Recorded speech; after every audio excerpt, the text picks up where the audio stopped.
She said my name like I had stolen something from her. "Ethan Calloway, my daughter is walking again," Diane Whitmore said, "and the only person she keeps asking for is the man who disappeared." I stood in her lobby with warehouse dust. Owen held my sleeve like the floor might swallow us. I told myself rich people only wanted stories they could own. I told myself Gracie would forget the tired man with chalk in his pocket. But Diane did not look like a rich woman buying a miracle. She looked like a mother who had not slept. Then she placed a small white chalk stub on the security desk between us. "Tell me the truth," she said. "What did you give my child that every doctor missed?" And for one terrible second, I wondered if kindness could become a debt I would never survive. 3 weeks earlier, I went to Riverside Park because Owen begged me. I had worked all night at the warehouse. My eyes burned. I wanted sleep so badly my hands shook. But Saturday morning belonged to my son. That was the rule after his mother died. The week could take my body, the rent notices could take my pride, but Saturday morning was his. Owen ran ahead with his red ball, still ready to believe the world answered when he called. Then his ball rolled toward a girl in a wheelchair. She sat near the iron fence with her hands folded in her lap. Her yellow jacket was too big, her eyes stayed on the ground. Owen picked up his ball. "Do you want to play?" The girl lifted her face, hope crossed it fast, then vanished. "I can't," she said. Owen turned to me. "Dad, help." I should have stayed on the bench. I was a stranger. She was someone else's child. People looked at men like me and decided things before we opened our mouths. But Owen was watching.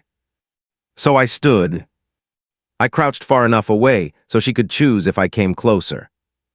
"What's your name?" I asked. "Gracie." "I'm Ethan, that's Owen. He thinks every person is one invitation away from being his best friend." She almost smiled. Almost was enough. I asked her what she liked to do. She looked confused, like adults had asked where it hurt, but not what made her happy. "Draw," she said, "but I don't have anything." I searched my pocket and found a piece of chalk, small, broken, left there by Owen. I drew a lopsided circle on the path, then I drew a crooked door inside it. "This is a castle," I said. Owen dropped beside me. "No, Dad, that is a pancake with a door." Gracie laughed before she could stop herself. That laugh hit me harder than I expected. It meant pain was not in charge for one breath.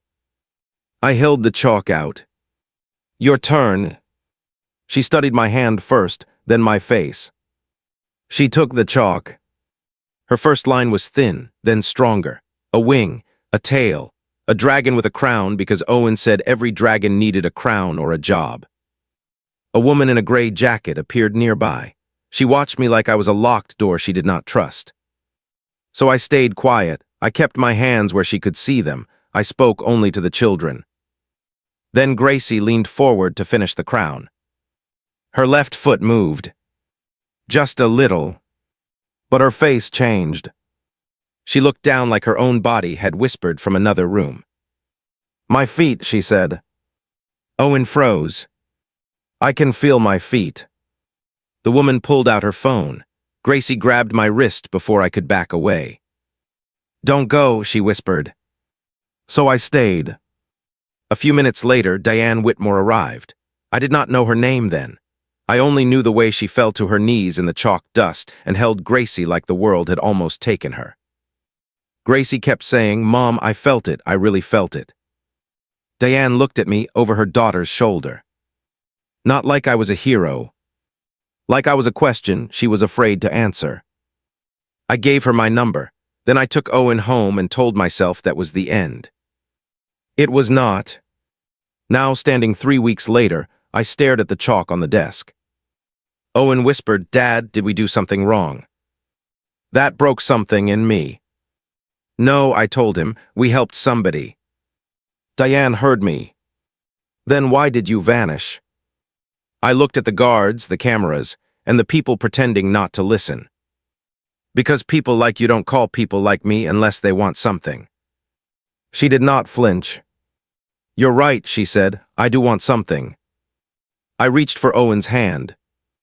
Diane looked at my son, then back at me. My daughter wants to see the man who remembered she was a child before he remembered she was broken, she said, and I want to know whether you are brave enough to come back. I did not answer Diane right away. A man learns to be careful when powerful people use soft voices. They can sound gentle while moving your whole life around. Owen looked up at me. His hand was still in mine. Gracie is upstairs, Diane said. She asked if Owen could see her new step. Her new step, Owen whispered. Diane's face changed. She lifted her foot yesterday. Owen pulled at my sleeve. Dad. That one word carried all the hope I had tried to protect him from. I followed Diane to the elevator. When the elevator opened, I heard Gracie before I saw her. I said I don't want the bars. Her voice shook, but it did not sound weak. It sounded angry. We entered a room with mats, mirrors, and silver rails. A therapist stood beside Gracie's wheelchair. Then she saw Owen. Owen. He ran to her, then stopped before touching the chair. Can I hug you? She nodded, and he hugged her carefully. Her eyes found me. You came back. There was no blame in it. That made it worse. I was asked, I said. No, she pointed at Owen. He was asked, you came. Children tell the truth in a way, adults spend years trying to escape. The therapist said Gracie had been refusing to practice. He used kind words, but every word meant pressure. Try harder, stand longer. Prove the miracle deserves the room it has been given. Gracie stared at the floor. I knew that stare. After my wife died, people told me to be strong, but strength can feel like another bill you cannot pay. I crouched near Gracie. What's your favorite thing to draw today? The therapist blinked. Gracie looked at me like I had opened a window. Not dragons, she said. Owen gasped, that is betrayal. Keys, she said, a gold key. Diane's hand tightened around her purse strap. I asked for paper. No one moved, so Owen pulled a folded receipt from my pocket. I found the chalk stub and drew a key on the back. Badly. Owen leaned close. Dad, that key opens nothing. It opens pancakes, Gracie said. Then she laughed. The room changed. Not because she was healed. Life is not that kind. It changed because everyone stopped staring at her legs. Gracie took the chalk. She drew a better key, small, with a heart-shaped top. Then she placed her hands on the armrests. I'll try once, she said, but not because everyone is watching. Her eyes moved to me. Because I want to show Owen. The therapist helped her. Diane held her breath. Gracie pushed up. Her knees shook, her face twisted. For 2 seconds she stood between the chair and the rails. Then she dropped back, crying from pain or fear or both. Diane rushed forward, but stopped before touching her. That stop told me something. She wanted to save her child from every hard thing, but she was learning some hard things could not be stolen away. Owen knelt in front of Gracie. That was a giant step, he said. It was tiny.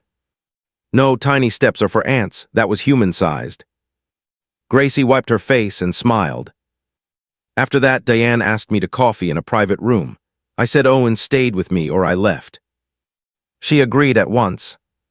That mattered. Diane offered me a job before I touched my cup. Not a warehouse job, not charity. She wanted to build a program for children like Gracie. Play, art, friends, safe places. She wanted me to help shape it. I laughed once, it came out sharp. You don't know me. I know what I saw. You saw one morning. I saw my daughter laugh for the first time in 8 months. I looked at Owen. He was drawing on the receipt, pretending not to listen.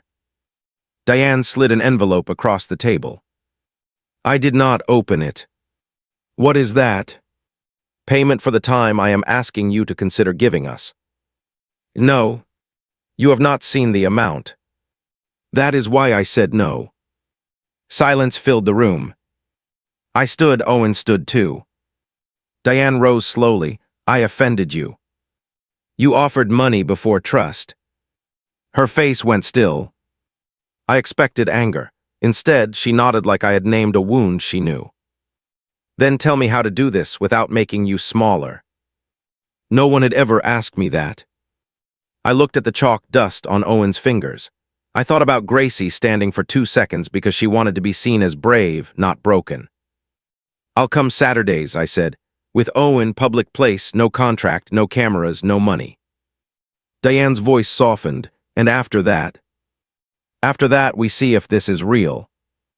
At the door, Gracie called out, "Mr. Ethan." I turned.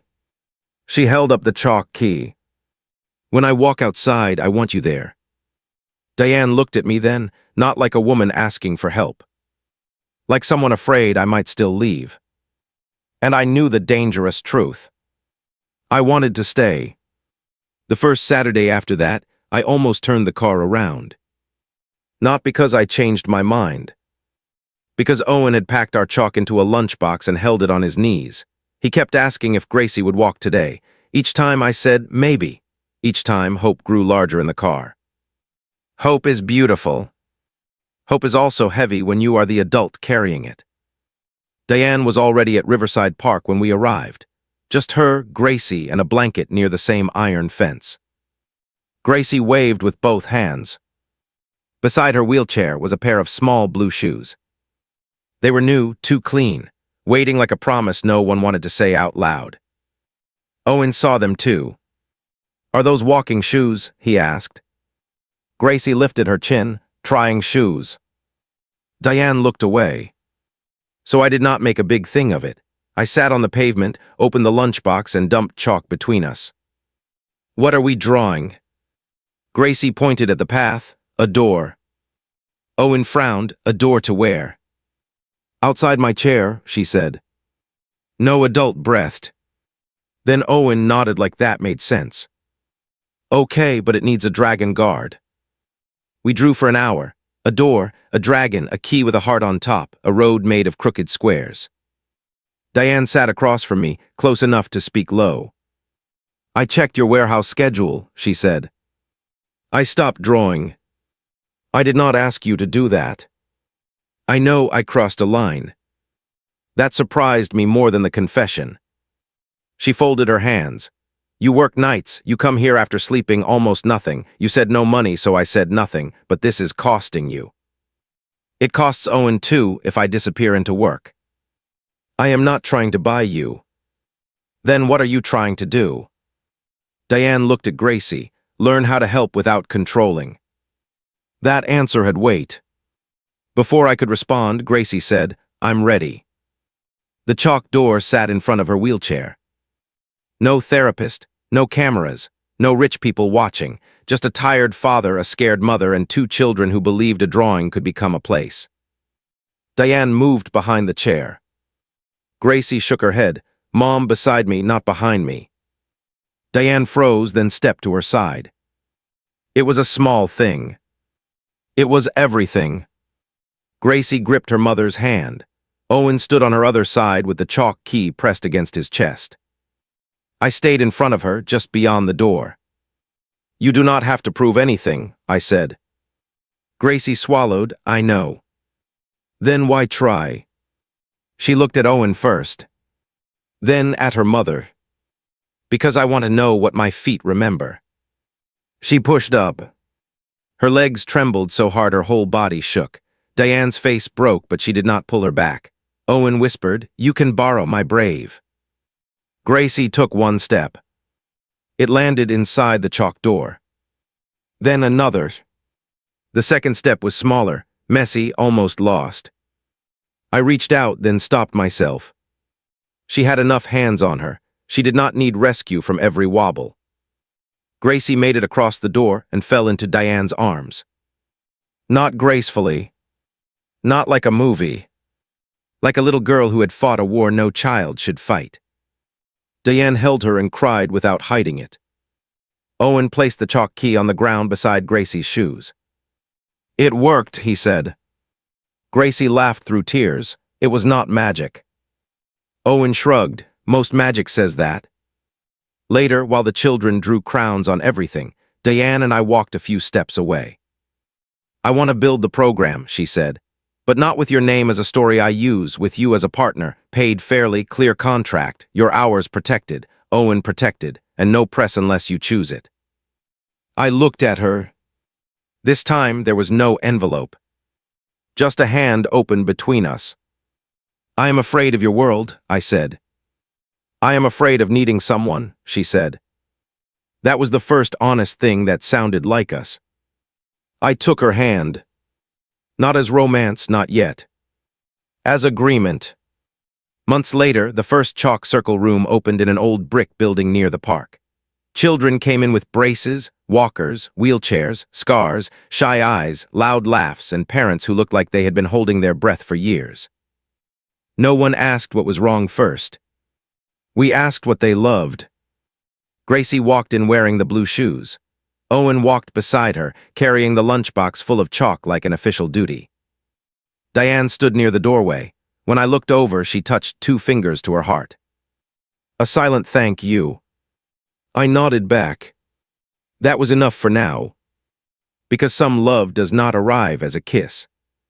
Sometimes it arrives as a mother learning to let go, a father learning to stay, and a child stepping across a chalk door toward a life that was waiting for her.